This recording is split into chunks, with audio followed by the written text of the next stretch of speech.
Welcome, investigator. Evil is on the rise. Crime is escalating. Our mission is to eliminate the crime by exposing evil, examine why it manifests, and highlight the brave souls that confront it every day. Join us as we work together to bring justice to every victim. Welcome to All Things Crime. Here's your host, Jared Bradley. I actually have my three boys are all from foster care, and so I kind of relate with what you're saying. I mean, they were the twins were 2.5, and the youngest was just about 1 when we got the three. They're brothers, and the trauma that they had experienced even at 2.5 was most of it was just neglect. There wasn't like much physical abuse or anything like that, but they had been kind of emotionally and I guess emotionally abused because of just like I said, the neglect, and so the trauma that they had experienced at 2.5 was nothing compared to this poor girl at 17, where she's been pimped out basically and hooked on drugs. And I can't. It's like I said, I don't think most people that listen to especially true crime podcasts and it's kind of the rush of it, trying to hear about some of the trauma that other people have gone through and but not being able to really relate to it, I think is one of the appeals of it. But it's one of those that I think it's our job to make it real for them and help them understand that there are people out there that are suffering at levels that most of us just can't even comprehend. And this girl that you're describing, I'm sure is just one of hundreds that you've seen. And but it's all the biggest part that and tell me what you think about this, but in my opinion, I think the sexual trauma and the abuse and especially for children, younger children like 12 and under that experience these kind of things, to me, I think that is more damaging to society as a whole than even a homicide. Does that make sense, or do you agree with that? So when I travel around speaking, because that's some of what I do now, and I talk to the public and I tell them about serving as a juror, and I talk about how it's a really big responsibility to put someone in prison for the rest of their life. I understand that. But it's also a really big deal that these victims have to live with what happened to them for the rest of their life. And so I impress upon them a lot about how important it is for a jury to understand the dynamics of trafficking, especially because I'm going to come in and I'm going to testify, number one, that this person may have been committing a crime of prostitution. But I need this jury to see them as a victim. And then my next sentence might be that they were observed freely walking down the side of the road with a phone in their hand. But I need that jury to see them as trapped and not free to leave. And having a jury wrap their head around that is extremely important to me because that's the only way we get these people held accountable. So community education, public awareness about all the ins and outs of this crime is part of why I do these interviews on podcasts, because I want public to think twice when they serve as a juror. Yeah, that's really important. I mean, it's they're making literally life altering decisions, and it's a big responsibility. And I think our system is designed exactly for that. But when you are working with some of these victims, is there a step-by-step process, or is it kind of unique to every single one that you are working with? I would say that obviously securing evidence is the most important part. So if a victim were to come forward and let's say they were, found by patrol and they talked to patrol about this hotel that they had been staying in and that's where some of their property is, immediately two things have to happen. we need to get this victim safe into a place where we can interview them and get to all of the nitty gritty of what's been going on. And two, we need to secure the scene, because I've had traffickers see that a girl got arrested by the uniform and the cops in the police car and very visual. They know the gig is up, she might snitch. And their immediate response to that is to go destroy evidence. So getting someone to stand by, secure that scene, because there could be DNA there, there could be a phone there could be a computer, there could be prostitution ads, there could be all kinds of evidence, and another victim who might also be a child. So having that all happen simultaneously is like step number one. And then obviously number two is, in doing a forensic interview, taking account, that this victim has been through all of this trauma, and not re-victimizing them with my questions, and treating them, appropriately with a trauma-informed victim interview is the next goal. And you need forensic interviewers to do that. And that's something that we are all forensic interviewers. So we do our own interviews. I know a lot of police agencies have someone else come in. I sometimes think, there's two sides to all of that.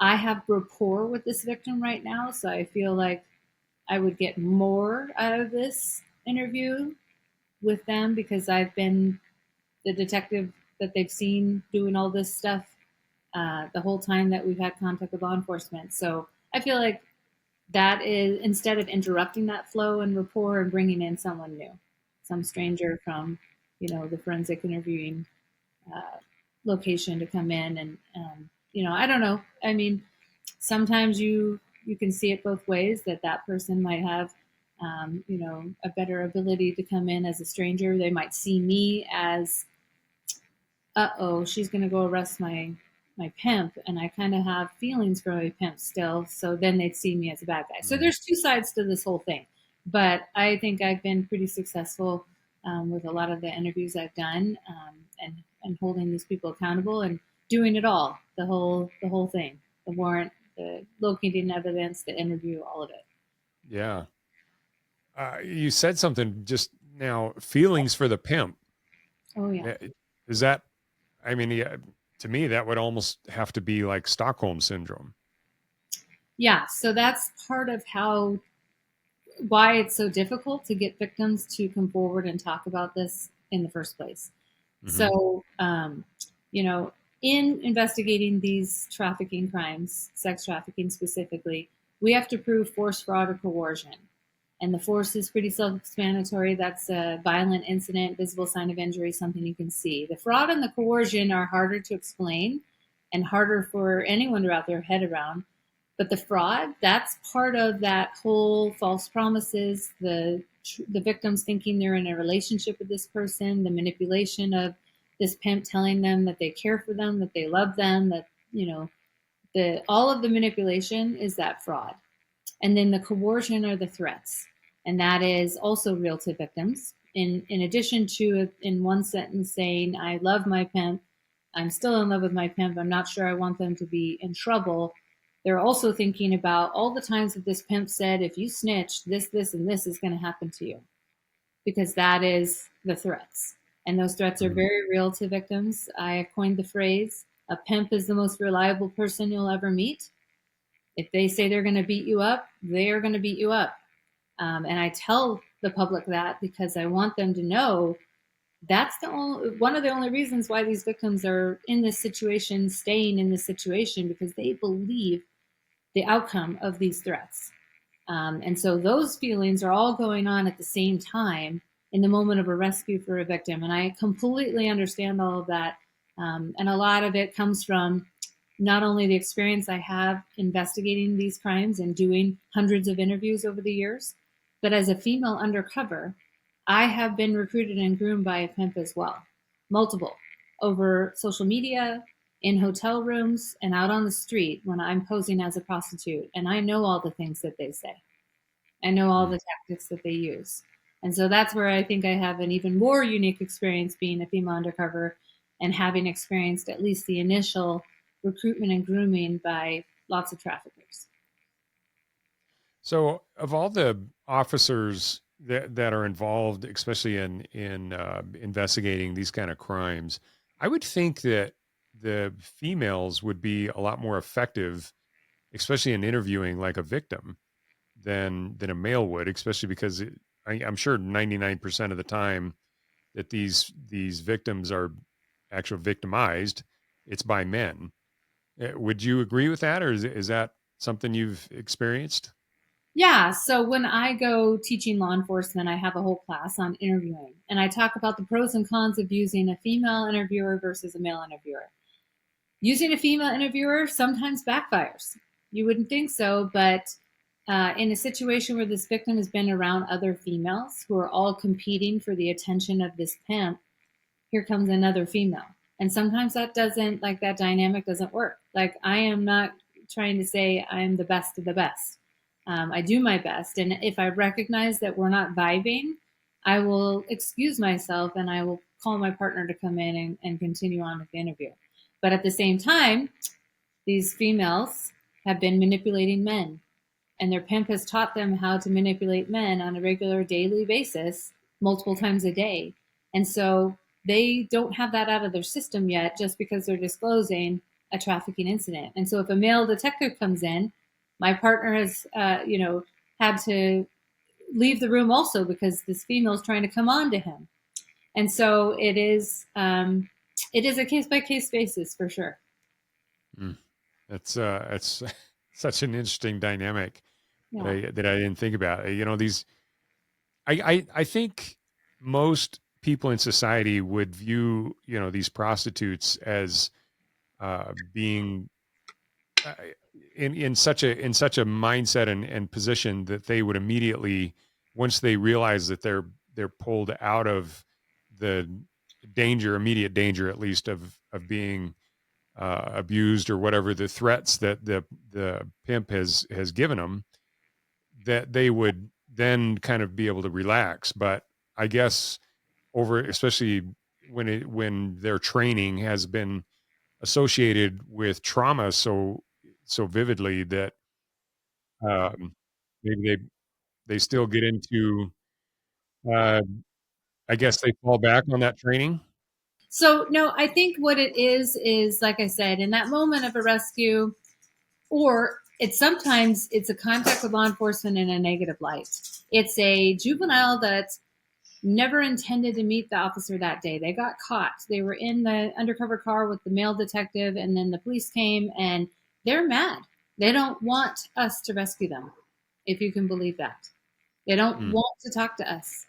They are believing all the promises and things, and all of this relationship with this trafficker is so strong that even initially, like, I had a case involving a juvenile that did not tell police anything for 5 months.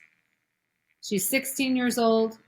She's sitting in placement in a safe place. And then we had to use a survivor victim advocate to come talk to her on a regular basis. And that victim advocate was able to get her to the point where she said, okay, I'll talk to detectives now. And I started my investigation 5 months late. Doesn't mean it affected it that much because there's evidence everywhere. And you just have to be a skilled detective to look for it. But that is also a dynamic. I mean, I tell the public all the time, victims don't see themselves as victims. mm, They've been told by their pimp that they're nothing but a prostitute. They've been told by their pimp that the police are just going to arrest you. And they're not half wrong, because when I first started with this unit back in 2007, 2008, they only allowed one female detective position. The squads were all male undercovers because all they did all day long was arrest prostitutes. And then somewhere along the way, we evolved and realized we were arresting potential victims. And now I'm happy to say those squads are female undercovers outweighing the male undercovers, because you need female undercovers to fight using us instead of live victims to target sex buyers and traffickers. And female mm. undercovers are really the front lines in this fight. So when you, I mean, obviously you have multiple layers of offenders here. You have clearly the client, and that's kind of the driving force behind the whole thing is Yes. um, the guys that use the service, they're breaking the law on one level, but then you have the pimps, which are the traffickers. Yeah. So they're on a different level. And then you have the victims themselves, but they can also be charged on some, because they're breaking the law as well. So is there a particular way that you would target all three of those? Yeah, so obviously we are moving away from arresting prostitutes, arresting victims, because we recognize that even though they may not realize they've been exploited, they're being exploited. Targeting sex buyers, that's definitely what you need female undercovers for. We run operations all the time where we're posting ads on prostitution websites. We are walking the streets. We're meeting these sex buyers because that is who's fueling the whole problem in the first place, is the demand of people purchasing people. And then the supply is the traffickers. And so that's why we also do undercover operations targeting traffickers. I call it catfishing pimps. I have 7 Facebooks, 5 Instagrams, tagged, Meet Me, Bumble, Plenty of Fish, Snapchat, TikTok. I opened up an undercover Discord recently, and that's all with the intent to have traffickers recruit and groom me instead of a live victim. And I have been very successful posing as a different person online. You never know who you're talking to. And I've extradited traffickers all the way from Orlando, Florida to Arizona to see a judge to accept responsibility for pandering, which is a class 5 felony, and they've never seen my face. And so it's incredibly important for us to be everywhere we can in an undercover capacity to target these criminals. But you're right. I mean, there are instances where I've had victims commit armed robbery, shoplifting, other crimes, drugs, obviously. It's a case-by-case situation. We work really well with prosecutors to determine who's the real bad guy in each case that we look at, and it's a big mess. I mean, it's Pandora's box on every single one of these cases. I mean, I had one involving an arson, even all kinds of stuff. So it's overwhelming, but we're doing the best we can to make a dent in this issue. Thanks for joining us. Your attention today brings us one step closer to exposing and eliminating the evil that brings crime to our communities. Hit subscribe and share this episode. Together, we will bring justice to every victim.